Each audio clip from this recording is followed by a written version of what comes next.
Well, here now is Daniel Turner, Power the Future Executive Director. Daniel, great to see you. Let's just get right into this. The claim on Capitol Hill is we've got price gouging from gas stations. Is there a shred of evidence to support that?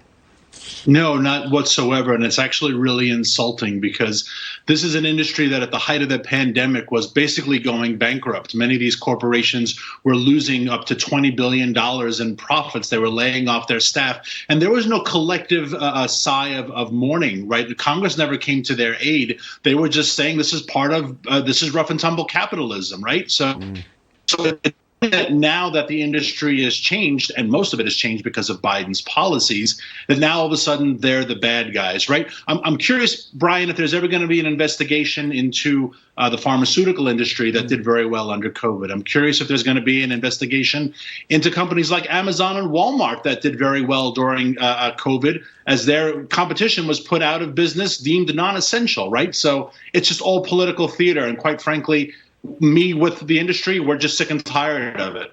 Well, it's theater, and we've seen the show before, but of course the theme was a little different. 6 months ago, these guys were sitting on Capitol Hill telling oil companies that they're producing too much oil. Quit producing oil. Aren't you ashamed?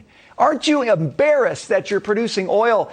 Daniel, why would an oil company facing that kind of onslaught from Capitol Hill ever want to make the long-term investments that could increase production? Absolutely. Invest is the key word here, right? This is a very capital intensive industry. And so to put up tens of millions of dollars through loans and financing, only to have the Biden administration withhold permitting, withhold the necessary environmental impact studies, it's quite frankly a bad investment right now, and the industry is responding to that. All of these CEOs said individually the best thing that you could do is speed up the permitting process. And as soon as they started to go down that trail, of course, the member of Congress demanded to reclaim their time, and they talked about how they had to get to their next question. These men and women were never able to actually speak and give their side of the story. I'm hearing some talk now that the Biden administration wants to go to Canada to buy more oil from Canada, but they're not interested in building new pipelines to get it to the United States. What difference would it make to go to Canada, Daniel, if we don't have the infrastructure to get it here as cleanly, as safely, and as cheaply as possible? Absolutely. Well, look, and this is just a numbers game, right? A railroad car can carry about 650 barrels of oil. The most of these railroad cars can be linked together is about 100. So do the math, that's 65,000 barrels of oil. The Keystone Pipeline could have brought 800,000 barrels of oil.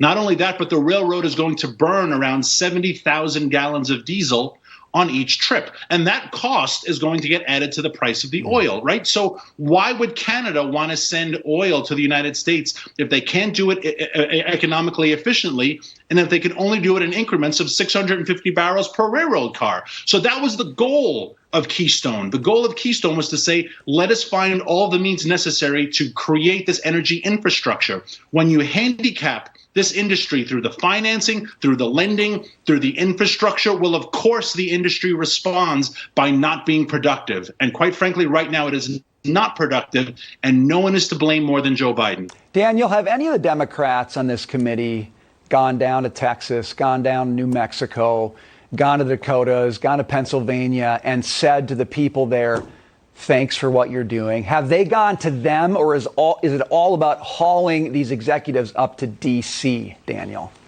Yeah, well, right now, hauling them to D.C. is essential because it's an election year, and these are sound bites and fundraising campaigns, and so this is all the political theater for their campaign. But I will say this, there are some high-ranking Senate Democrats from energy-producing states that voted to forego sanctions on Nord Stream 2, Vladimir Putin's pipeline, but they also agree with the Biden administration that we should have stopped Keystone. That's Bob Casey from Pennsylvania, right? That's Sherrod Brown from Ohio. That's Senator Bennett and Senator Hickenlooper from Colorado. It's Senator Martin Heinrich from New Mexico. They represent oil and gas states, and they're supporting Putin's pipelines and not American pipelines. And so I'm sorry, this is all just one big sham of a hearing, and it's insulting to the men and women who break their backs every day trying to produce this industry and make it profitable. Well, not only is it insulting, but it's just creating an energy environment that is standing in the way of this country being as prosperous as it could be, helping people get back to work, and frankly, just helping people afford to live day to day. Daniel, we got to leave it there, but thank you so much for the perspective. We appreciate it.